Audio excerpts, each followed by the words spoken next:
Владата лани го задолжила секој македонец за нови 200 евра, или во просек секој граѓанин должи 2570 евра. Јавниот долг само минатата година се зголемил за 415 милиони евра, покажува извештајот на Министерството за финансии. Од 4,8 милиарди евра на крајот на 2017-та, јавниот долг континуирано растел и достигнал 5,2 милиарди евра на крајот на декември минатата година. Од друга страна, буџетските пари не се трошеле со предвидената динамика. Извршувањето на буџетот во 2018-та потврлило кај реализацијата на капиталните инвестиции. И покрај тоа што од владата цела година тврдеа дека поради ревизијата на бројни инфраструктурни проекти и неколкумесечното закочување на изградбата на гасоводот низ Водно очекуваат помала реализација од околу 80%, годината заврши како најкатастрофална во последните 10 години.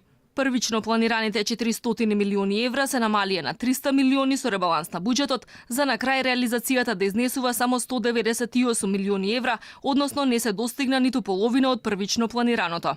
Министерот за финансии Тевдовски тврди дека јавниот долг е стабилен. За годинава се предвидува долгот од сегашните 48,7% да може да достигне 54,2% од бруто домашниот производ.